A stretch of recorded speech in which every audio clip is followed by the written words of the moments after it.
Imagine trying to run, like, a global mega corporation today, but half your executive board speaks Greek and the other half speaks Persian. Right. And your corporate currency features the faces of your recently defeated rival CEOs. Exactly. Oh. Oh, and a massive, highly vocal portion of your workforce firmly believes you basically stole your position at the top. Yeah, and the physical footprint of your company stretches from the Atlantic Ocean all the way to the borders of China. And the absolute fastest way to send a memo is on horseback. I mean, it sounds like an absolute administrative nightmare. It really does. You are describing a system that should, by all modern metrics of organizational stability, just tear itself apart in a matter of months. Right, exactly. And yet, the organization we're talking about today not only survived, it actually became one of the largest continuous land empires in human history. It's incredible. So welcome to today's deep dive into the source material. We're unpacking a really fascinating stack of notes covering the Umayyad Caliphate, which ruled from 661 to 750 CE. But, we aren't just reading a dry timeline of medieval kings for you today. Our notes apply a very specific modern organizational framework to this ancient history. Yeah, and that's the best part. It's called the Bannock leadership lens. And this framework completely changes how you view history. Oh, totally. Because when we talk about a Bannock leader, we're talking about someone operating under immense, just crushing structural pressure. Right. This is a system builder. Mm-hmm. They aren't the, flashy, idealized heroes riding alone into the sunset. They are the integrators. Right. A Bannock leader prioritizes teamwork, institutional stability, structural integrity. And they carry the incredibly heavy burden of trying to prevent a massive, complex system from just fragmenting into 1,000 pieces. It's really the difference between being a conqueror and being a manager. Exactly. Because, I mean, history loves conquerors because their stories are simple. Right. But managing an empire, that requires a completely different skill set. What's fascinating here is that the core mission of our deep dive today is to explore exactly how the Umayyads survived in a deeply fractured world. They took the early, very intimate religious unity of Islam, which started in the Arabian Peninsula, and they scaled it into this massive functioning imperial system. Right. And by looking at what they built and ultimately why they collapsed, we get this incredible masterclass in the dangerous tension between strict administrative control and, well, emotional trust. That's a huge balancing act. Yeah. So for you listening, we're going to look at the actual mechanics of this empire. We'll explore how they moved their capital, the brilliant but deeply flawed systems they invented to keep people in line, the heavily contested leaders who had to pilot this machine. And what life actually looked like for the people on the ground. Right, exactly. And finally, we will look at the internal mutiny that brought the entire structure crashing down. But to understand how they pulled this off initially, we really have to start with a massive change in real estate. Oh, yes. The big move. The first truly decisive pivot the Umayyads made was geographical. Under their first caliph, Muawiyad, the political center of gravity was moved out of Medina, deep in the Arabian Peninsula, and it was relocated to Damascus in Syria. Okay, let's unpack this. Because you don't just pick up an entire imperial capital and move it hundreds of miles north without a massive underlying reason. No, you definitely don't. The analogy that just kept hitting me as I read the sources was from the tech world. Oh, right. Moving from Medina to Damascus is exactly like a wildly successful startup moving out of the founder's garage. That's such a good way to put it. Right. Because the garage in Medina is where the vision started. Yeah. It holds all the emotional weight, the founding mythology, the intimacy of the early days. Yeah, the core team was there. Exactly. Yeah. But the company has simply grown too big. You can't run a global supply chain from a garage. You really can't. So they pack up and move to a massive, pre-furnished corporate headquarters in a major financial district. That is a perfect way to conceptualize it. I mean, Medina was an oasis city. Right. It was spiritually paramount, of course, but logistically it was pretty isolated. Damascus, on the other hand, was not a blank slate at all. No, not even close. It was an ancient, highly developed hub. It sat directly on old Roman and Byzantine road systems. Which is huge for communication. Exactly. And it was surrounded by the Ghouta Oasis, which provided reliable, massive agricultural yields to feed a huge bureaucracy. You got to feed the clerks. Right. More importantly, it was a major node in the trade corridors linking the Mediterranean Sea, Arabia, and inland Asia. By moving to Syria, the Umayyads immediately gained access to a robust, pre-existing administrative base. And they absolutely needed that base because the scale of their territory was just mind-boggling. Oh, it's massive. Like, over the course of their dynasty, they expanded from Spain and Portugal in the west, all the way across North Africa, through the Levant, down into the Arabian Peninsula. And stretching eastward into Central Asia and the Sindh region of modern-day Pakistan. It's wild. You cannot govern a landmass of that scale with a single rigid playbook. You just can't. You have deserts, fertile river valleys, coastal trading ports, and rugged, freezing, mountainous frontiers. Right. And the Umayyads survived because they didn't try to build a new empire from scratch. No, they were the ultimate pragmatists. They inherited what historians call the ghost structures of the empires that came before them. Specifically, the Byzantine Empire in the west and the Sasanian Persian Empire in the east. And for our listeners who might not be deep into, like, 7th century geopolitics, the Sasanians were the last great pre-Islamic Persian empire. Right. They had a massive, highly complex bureaucracy for collecting taxes and managing land. Very sophisticated. And the Umayyads essentially walked into these territories, looked at the Byzantine and Sasanian paperwork and said, basically, keep doing what you're doing, just send the revenue to Damascus. Exactly. Survival required immense flexibility. When they took over a region, they generally kept the local administrative clerks in place. Oh, wow. So they didn't fire everyone. Not at all.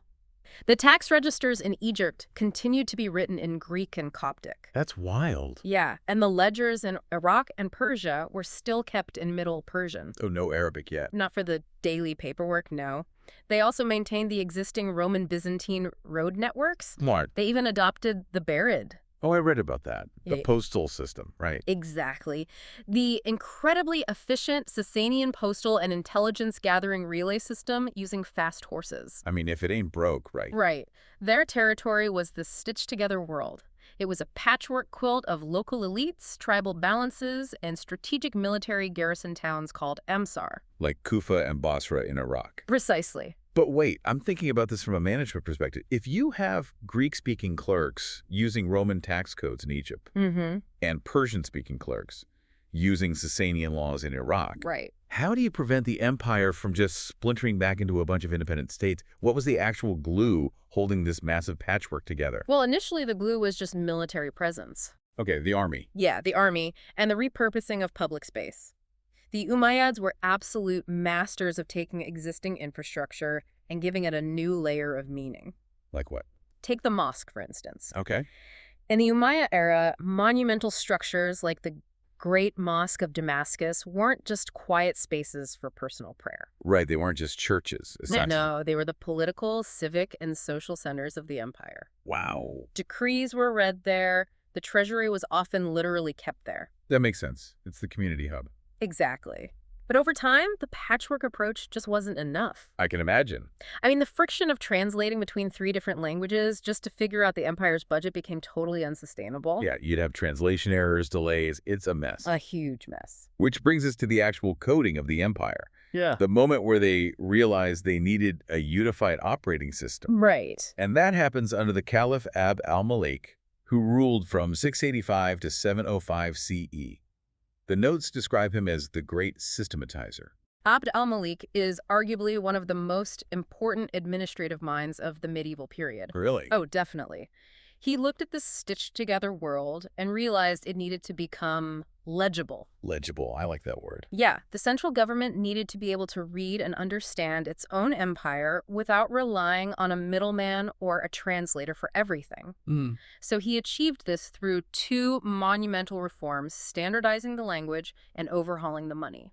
Now, I have to push back here, or at least play devil's advocate for a second. Sure. Because when we read grand historical narratives, we're usually drawn to the sweeping cavalry charges, the massive sieges, the conquest of new continents. Of course. Is changing the language of tax documents and altering the inscriptions on a coin really that vital compared to winning battles? It is infinitely more vital for long-term survival. Okay, explain that. Let's look at the language reform first. Abd al-Malik decreed that Arabic was the sole official language of the Diwan, the state bureaucracy. Oh, wow. Basically. Now imagine the friction of that change. You have thousands of civil servants from Egypt to Persia who suddenly have to learn a completely new script and administrative vocabulary just to keep their jobs. Oh my God. And the Arabic script at that time didn't even have the standardized dotting system for consonants that it has today. Right, it was much harder to read. It was a massive undertaking. Big, massive, but entirely necessary. By forcing the Arabicization of the government, he created a unified nervous system. Okay, I see. Suddenly, a bureaucrat in North Africa could be transferred to Iraq, and the ledgers would make perfect sense to them. It removed the friction. Exactly. It created a distinct, reproducible imperial identity. Right. And then he took that identity and put it into the hands of every single person in the empire through his coinage reform. The money.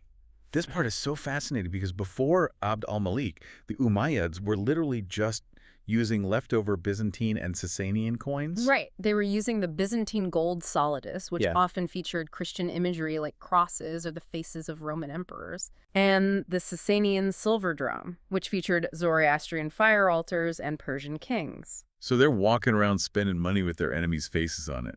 Basically. The Umayyads would occasionally just stamp a tiny Arabic word like Bismillah in the name of God on the edge of a coin featuring a Persian king and call it good. That's hilarious. It's like putting a sticker over the logo. It really is. But Abd al-Malik realizes you can't build a new civilizational identity while people are buying their bread with the faces of your rivals. Exactly. A coin in the ancient and medieval world isn't just currency. Oh. It is the most mass-produced, widely distributed piece of state propaganda in existence. That's a great point. It touches everyone's hands, from the poorest farmer to the wealthiest merchant. So Abd al-Malik introduces the Islamic gold dinar. And what does it look like? He strips away all the imagery. No emperors, no altars, no crosses. Wow. In fact, he avoids depicting any human figures at all, adhering to emerging Islamic principles of aniconism. Instead, the coins are purely epigraphic. They are covered entirely in Arabic text. Just words. Just words. Specifically, Quranic verses declaring the oneness of God and the prophetic mission of Muhammad. That is the ultimate branding exercise right there. It is, but with profound economic and psychological consequences. It unified the economy. Right, because now everyone is using the same baseline. Exactly. A trader in Spain and a merchant in Central Asia were now operating on the exact same standardized proof of Umayyad authority.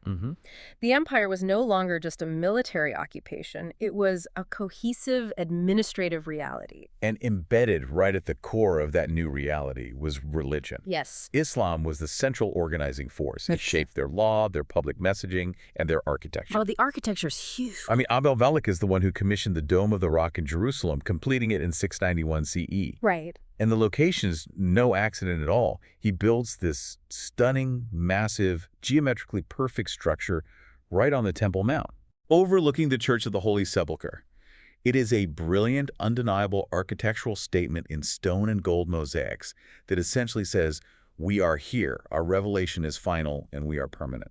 But this is precisely where we have to examine the double-edged sword of that religious identity. Okay, let's get into that. Because while Islam was the ultimate unifier for the state's messaging, it was also the deepest source of internal fracture. Right, because the historical sources we are examining view these events through vastly different lenses. They really do. From an administrative perspective, the state was utilizing religion to consolidate authority. Yes. But from the perspective of religious legitimacy, the community was deeply divided over who actually had the moral right to lead them. And these aren't just historical footnotes we're talking about. These events represent profound, enduring divisions. Absolutely. The sources point us specifically to the year 680 CE. Okay. This centers around the succession of the Caliph Yazid I and the subsequent Battle of Karbala. The core of the conflict was whether leadership of the Islamic community should be a hereditary dynasty passed down within the Umayyad family, or if it should belong to the family of the Prophet Muhammad. That's a huge ideological split. It is. Hussein ibn Ali, the grandson of the Prophet, refused to pledge allegiance to Yazid. He traveled toward Kufa in Iraq with his family and a small group of supporters, but they were intercepted by a massive Umayyad military force at Karbala. And the result was a devastating tragedy. Yes. Hussein and nearly all of his male companions were killed, and his family was taken captive. The shockwaves of Karbala cannot be overstated. No, absolutely not. I mean, the state had violently crushed a rebellion, securing its political survival for the moment, but in doing so, it struck a fatal blow to its own moral legitimacy in the eyes of many. It's just a massive fracture. It is. This tragedy deepened and crystallized the theological and political lines that would endure as the Sunni and Shi'i traditions. The paradox of the Umayyad state is that they successfully gave Islam a unified imperial administrative form, while simultaneously intensifying the fierce, heartbreaking disputes over the soul of that very state. It's the ultimate Bannock pressure cooker, right? Exactly. You unify the tax code, but you fracture the spiritual trust. Yeah. Which beautifully transitions us into looking at the men who actually had to sit at the center of this pressure cooker, the captains of the machine. Let's talk about the captains. And again, keep that Bannock framework in mind. We naturally want to assign clean labels, don't we? We do. We want the visionary hero or the tyrannical villain. But these were human beings navigating incredibly complex zero-sum trade-offs. They were. Let's start with the founder of the dynasty, Muawiyah the Rusho, who ruled from 661 to 680 CE. Okay. He is the archetypal stabilizer. He came to power after the trauma of the First Islamic Civil War. From our analytical lens, Muawiyah represents the leader who chooses pragmatic stability over ideological purity. The sources talk a lot about his political genius, specifically a concept called hilm. Yes, Hilm. It translates roughly to forbearance or calculating clemency. Yeah. He wasn't some bloodthirsty dictator. No, not at all. He preferred to bribe, negotiate, and flatter his rivals into submission rather than fight them. It's much cheaper than war. Totally. He has this famous quote attributed to him where he says, I do not use my sword when my whip will do, and I do not use my whip when my tongue will do. That's so brilliant. It gets better. He says, and if there is but one hair binding me to my fellow men, I do not let it break. When they pull, I loosen, and if they loosen, I pull. I mean, that is the ultimate Bannock philosophy. It really is. He managed tension perfectly. He built up a fiercely loyal military base in Syria, which became his ultimate enforcer. Right. But he rarely used it unless absolutely necessary. He kept the system from breaking apart. He prioritized a functioning, breathing empire over being the perfect successor to the early caliphs. But his most controversial act was naming his son, Yazid Nafek, as his successor. Yes, turning the caliphate into a hereditary dynasty. Right. And Yazid, the theory, is the fracture point. Right. He rules from 680 to 683, and he is inextricably tied to the events of Karbala that we just discussed. From one historical lens, he is the ultimate symbol of tyranny and the corruption of Islamic ideals. Right. From another administrative lens, he is viewed as an overwhelmed ruler, inheriting a massive, fragile state, forced to deal with armed rebellion. If we connect this to the bigger picture, the lesson from Yazid's reign is profound for any system. Okay, tell me more. Yazid demonstrates what happens when leadership relies solely on systemic control while becoming totally detached from emotional legitimacy. That's a great point. It is a stark warning. You can have the fearsome Syrian army, you can have the centralized treasury, you can have the post roads. Yeah. But if the moral trust of the people is broken, the structure becomes completely hollow.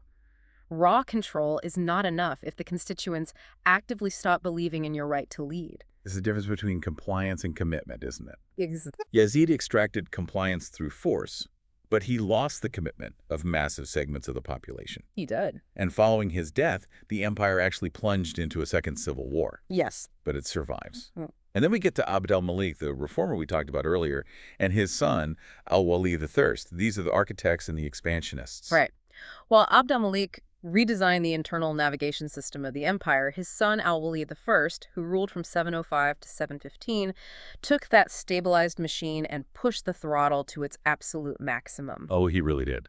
Under al-Walid, the Umayyad military machine launched simultaneous campaigns on multiple fronts. This is the era of peak territorial expansion. In the west, they crossed the Strait of Gibraltar into Spain, creating Al-Andalus in 711 CE. Right.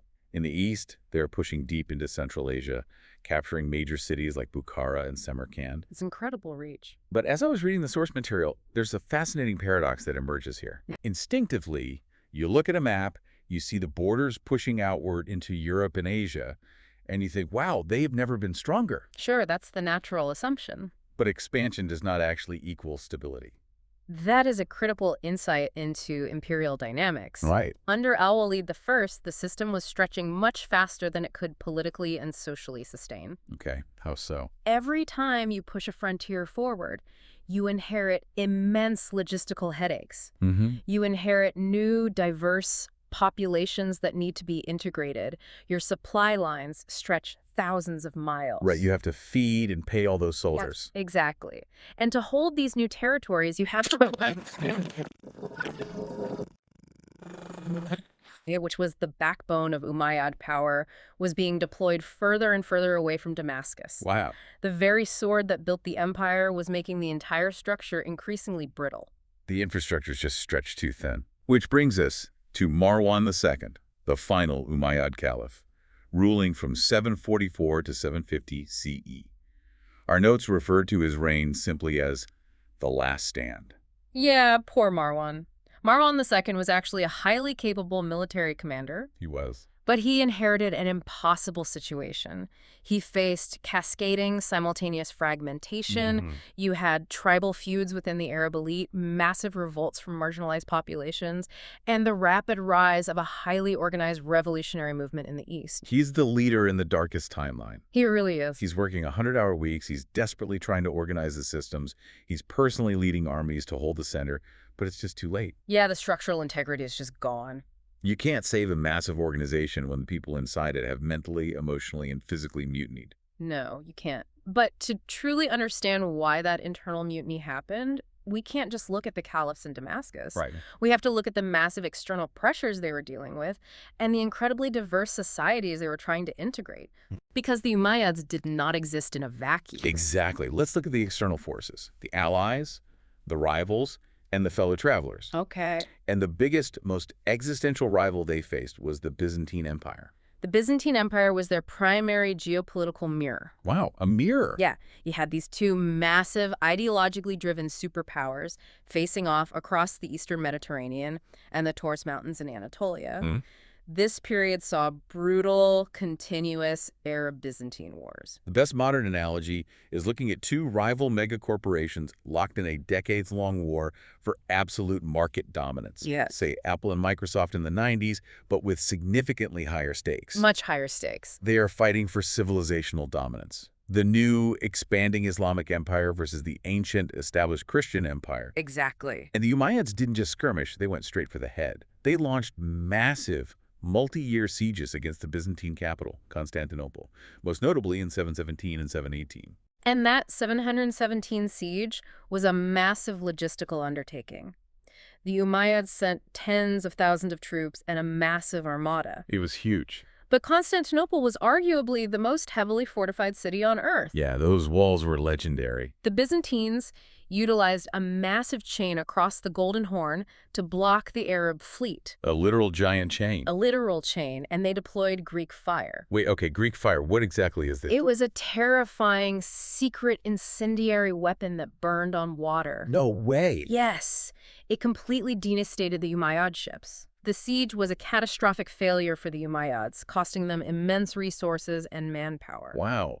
But what's fascinating is that despite these existential wars, the borders weren't just walls of fire. No, not at all. There was constant interaction. You have massive trade networks moving goods across these hostile borders. You have diplomatic embassies. You have architectural ideas flowing back and forth. Right.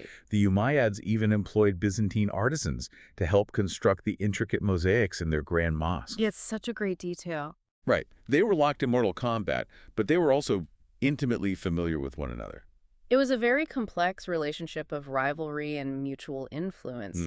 But if we turn our attention westward, toward North Africa and Iberia, we see a completely different dynamic. Okay, let's look west.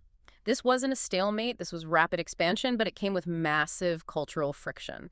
The invasion of the Iberian Peninsula, modern-day Spain and Portugal in 711 CE, is a perfect example of this. Yes. The army that crossed the Strait of Gibraltar, led by Tariq ibn Ziyad, wasn't purely an Arab force. Not at all. It relied massively on alliances with indigenous Berber tribes from North Africa who had recently converted to Islam. This is where the Umayyads were genuinely innovative, yet ultimately planted the seeds of their own downfall. Okay, how so? They were incredible at blending cultures. In Iberia, they created a unique hybrid society that merged Arab, Berber, Hispano-Roman, and Jewish cultures. Which is amazing. It is. This fusion eventually laid the groundwork for the cultural marvel of Al-Andalus. But while they were great at utilizing these diverse groups for military conquest, they struggled deeply with the social integration afterward. Because the groups didn't feel equally valued. Exactly. The Arab elites in Damascus and the Arab commanders on the ground relied on the Berber tribes to do the heavy lifting in battle. Yes, they did. But when it came time to divide the fertile land or hand out administrative positions, the Arab elites kept the premium rewards for themselves, pushing the Berbers into the harsher, mountainous terrains. Right. It's like bringing an entirely new, highly skilled division into your company to launch a massive product, and they make it a huge success. But then the founding team keeps all the executive bonuses and promotions for themselves. Resentment builds incredibly fast. Absolutely. And that resentment would erupt into massive Berber revolts later in the empire. Now, if we swing our map completely to the opposite end of the world, to the east, we see another frontier entirely: Central Asia, the Silk Road, and the borders of India. So what does this all mean for the natural limits of an empire? It's a great question. Because they push into the Sindh region in modern Pakistan, and they push deep into Central Asia. Right. In fact, right at the end of the Umayyad period, in 751 CE, Arab forces clashed directly with the Tang dynasty of China at the Battle of Talas, high in the mountains of modern Kyrgyzstan. The Battle of Talas perfectly highlights the natural horizon of imperial logistics. Okay. The Umayyads had stretched their supply lines across mountains, deserts, and vast steppes. That's just too far. Way too far. Once you hit the sophisticated, highly organized military apparatus of the Tang dynasty or the entrenched local kingdoms in India, forward momentum stalls. Geography and distance impose an absolute limit on power, but the eastern frontier was defined by much more than just conflict. Right, because Talas wasn't just a clash of armies, it was a massive technological transfer. Oh, huge. The story goes that Chinese prisoners of war captured at Talas taught the Arabs the secret of papermaking. Precisely. The Silk Road was an open ocean of global trade. The Umayyads weren't just a military machine trying to conquer everything. They were merchants and fellow travelers deeply integrated into a network that exchanged silk, spices, precious metals, and most importantly, ideas and technology. And paper changes everything. It does. The introduction of paper fundamentally transformed the Islamic world, enabling a massive explosion of literature, science, and record-keeping that parchment or papyrus could never support. So geopolitically, they are balancing wars with Byzantium, fraud alliances in Spain, and the global trade networks of the Silk Road. That's a lot to juggle. It really is. But let's bring this down from the macro level. What did it actually feel like to be a person living inside this massive system? Let's look at the view from the deck. The daily reality of the Umayyad Caliphate was incredibly layered, and your experience varied wildly depending on your geography and your social status. Right. The sharpest contrast was between urban and rural life. Okay, if you lived in a major administrative hub like Damascus in Syria, or the garrison city of Fustat in Egypt, life was vibrant, chaotic, and loud. Very loud. You had the massive souks, the bustling markets where goods from China and Spain were traded side by side. You had public bathhouses, which weren't just for hygiene, but were the centers of intense social networking and gossip. Basically the local coffee shop. Exactly. And you had the grand mosques, where you would hear the decrees of the caliph and feel the pulse of imperial politics. But if you step outside those urban bubbles, the rhythm of life slows down completely. I can imagine. For the vast majority of the population, the farmers working the agricultural lands along the Nile in Egypt, or the peasants tilling the soil between the Tigris and Euphrates rivers in Iraq, daily life possessed a deep, enduring inertia. The seasonal flooding of the Nile doesn't care who is sitting on a throne in Damascus. It really doesn't. For a farmer, the empire changing hands from Byzantine to Umayyad mostly just meant you were living under new management. Yeah, that's it. The local tax collector might now be using an Arabic ledger instead of a Greek one, and handing you a gold dinar instead of a solidus. But your daily anxieties about the harvest, the weather, and feeding your family remained exactly the same. However, while the physical agricultural rhythms of life seemed continuous, the social structure built over the top of it was deeply unequal. Oh, totally. And it was this rigid social hierarchy that acted as a ticking time bomb within the heart of the empire. Okay, let's unpack this hierarchy, Mhm. because this is where the Bannock framework really highlights the internal pressure building up. Right. At the very top of the pyramid, you have the Arab Muslim elites. Mm. They hold the political dominance, the high military command, the governorships, and the immense prestige of being the original conquering class. Yes. But beneath them, you have a massive and rapidly growing group called the Mawali. The Mawalis were the non-Arab converts to Islam. Right. As the empire expanded rapidly into Persia, North Africa, and Central Asia, vast numbers of people interacted with the new rulers and chose to convert to the state religion. You had Persians, Berbers, Arameans, and Copts embracing Islam. But socially and economically, these non-Arab converts were largely marginalized by the Arab aristocracy. Right, let me stop you right there, because this seems like a glaring, massive contradiction. It is. If the entire organizing principle of the empire, the message on their coins, the justification for their conquest is Islamic unity, why on earth would they treat new converts to Islam as second-class citizens? That is the central, fatal tension of the Umayyad era. Right. The explanation lies in economics and deeply entrenched tribal worldview. How so? The Umayyads were fundamentally a transitional empire. In their early decades, they were a tiny Arab minority ruling over a vast ocean of non-Muslims, Christians, Jews, Zoroastrians. Right. The economic engine of the state relied heavily on the jizya. The jizya. Yes, a specific tax levied on non-Muslim subjects in exchange for state protection and exemption from military service. So non-Muslims pay a special tax, which funds the state and the military. Correct. But as time went on and more people converted to Islam, they naturally expected to be exempt from this non-Muslim tax, as Islamic law dictates. That makes perfect sense. The Umayyad governors looked at the ledgers and panicked. Oh, I see where this is going. Mass conversion meant mass loss of revenue. Because everyone is suddenly tax exempt. Exactly.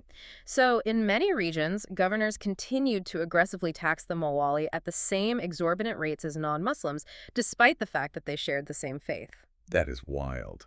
Furthermore, the Arab elites viewed Islam not just as a universal religion, but as the specific proprietary heritage of the Arab tribes. Wow. They didn't want to share the social prestige or the wealth of the empire with Persians or Berbers, even if they were fellow Muslims. So the Arab elites wanted to maintain their exclusive, lucrative country club, even after they explicitly invited the rest of the world to join the broader religious community. That's exactly what happened. The demand for equality from the Mawali clashed directly against the entrenched financial privilege of the Arab aristocracy. Exactly.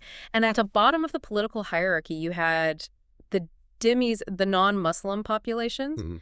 They were generally protected, allowed to practice their religions, and allowed to govern their own internal community affairs, but they were heavily taxed and structurally excluded from ultimate political authority. The resentment from the Mawali, the heavy taxation, the tribal elitism, it all builds to a boiling point. It really does. Which brings us to the final act, the mutiny, the cracks, the fall, and the Abbasid shift. Because ultimately, as we noted at the very beginning of our deep dive, the Umayyad Caliphate did not fall to a foreign invader. Right. The Byzantine emperor didn't march his legions into Damascus and end the empire.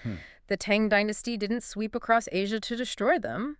The Umayyads fell to their own internal fractures. The sources outline a perfect storm of systemic failure. Let's break it down. First, you have that immense social inequality we just detailed. The Mawalis, especially the Persians in the eastern province of Khorasan, are deeply resentful, highly educated, and financially exhausted by unfair taxation. Very true. Second, you have the intense, lingering religious opposition. The trauma of Karbala had not healed. It had festered for decades. Decades of anger. Many pious Muslims across the empire looked at the Umayyad court in Damascus with its immense wealth, its secular poetry, its hunting lodges, and its tribal nepotism, and saw them as fundamentally illegitimate worldly kings rather than true spiritual successors to the prophet. Third, you have sheer overexpansion. Right. The territory had grown far faster than social cohesion could support. The brilliant administrative systems that Abd al-Malik built were functioning, but they couldn't overcome the logistical nightmare of trying to suppress simultaneous armed revolts in Spain, North Africa, and Central Asia. It's like playing whack-a-mole, but with an empire. Exactly. The formidable Syrian army was bled dry by constant deployments to the freezing frontiers of Anatolia and the deserts of the east. The empire was physically and financially exhausted. And all of that localized discontent, the furious non-Arab converts, the pious religious opposition, the exhausted military factions, finally coalesces into a singular, devastating movement. The Abbasid Revolution. The Abbasid movement is a masterclass in utilizing internal fractures against an incumbent power. Oh, absolutely. They operated a highly secretive, incredibly effective underground propaganda network for years, mostly out of the eastern province of Khorasan. They were playing the long game. They really were. The Abbasids didn't just field an army. They provided a powerful, unifying ideological message. They raised the black banners of revolution. Yes. They promised to return to pure, true Islamic principles. And crucially, they promised absolute equality for all Muslims, Arab and non-Arab alike. That was the key. They provided a new vision for the crew of this massive ship. They effectively said, the current captains in Damascus are corrupt, they're treating you unfairly, and they lack divine legitimacy. But we have a new map. And it worked flawlessly. Under the leadership of Abu al-Abbas al-Safa, a coalition of Shi'i sympathizers, disgruntled Mawali, and disillusioned Arab settlers united under the Abbasid banner. Wow. The Umayyad state, weakened by its own internal tribal civil wars, couldn't withstand the unified assault. Right. This culminated in the decisive Battle of the Zab in 750 CE near the Tigris River. And what happened there? The Umayyad army, led by Marwan II, was completely shattered. The dynasty was violently overthrown, with nearly the entire Umayyad royal family executed. Except for one, right? Right, save for one prince, Abd al-Rahman, who miraculously escaped all the way to Spain to found a new dynasty there. But for the core of the empire, the shift that followed wasn't just a simple change in executive leadership. It was a fundamental DNA-level shift in the empire's priorities. The Abbasids recognized the fatal flaws of the Umayyad system. They absolutely did. The Abbasids immediately moved the capital eastward, out of Syria and into Iraq, eventually founding the magnificent circular city of Baghdad. So they completely leave the Mediterranean hub. Yeah, they shift the state's focus away from the rapid, relentless military expansion that defined the Umayyads. Instead, they poured their vast resources into culture. Massive translation movements, scientific inquiry, and a highly inclusive administration where Persians and other non-Arabs could rise to the highest ranks of government, like the office of the vizier. They laid the cultural and administrative groundwork for what history now calls the Islamic Golden Age. They really did. They looked at the shattered hull of the Umayyad ship and figured out how to build a vessel based on cultural cohesion rather than just military extraction. Which brings us to the core synthesis of our entire discussion today. Here's where it gets really interesting. When we apply that final Bannock leadership lens to the entirety of the Umayyad story, the grand takeaway is glaringly clear. It is. The Umayyads built an incredibly powerful structural machine. They possessed staggering territory. They built robust administrative systems. They standardized the language. They coined the gold money. They maintained the vast road networks. Yeah, they did all the engineering perfectly. Right, but they lost the shared identity. They failed to cultivate the emotional legitimacy required to keep their incredibly diverse crew working together. This raises an important question about the true nature of power and institutional longevity. Okay. The Umayyads were brilliant at solving external problems. They held off the massive Byzantine counterattacks, they conquered unimaginably vast territories, and they systematized a fractured bureaucracy. But they neglected internal alignment. They fell into the trap of believing that if they just controlled the tangible levers of state, the military garrisons, the post roads, and the tax ledgers, the people would simply fall in line. They mistook grudging compliance for genuine cohesion. Exactly. And that is a historically dangerous illusion. It is the ultimate lesson of their collapse. Empires, multinational corporations, and complex social systems rarely collapse, simply because an external enemy overpowers them. Right. They collapse when a critical mass of people inside the system stop believing in its underlying legitimacy. When the internal emotional trust evaporates, when the social contract is perceived as fundamentally broken, the strongest administrative structure in the world eventually drifts apart. And that leaves us with a lingering thought for you, our listener. Yeah. We started this deep dive talking about corporate structures and administrative blueprints.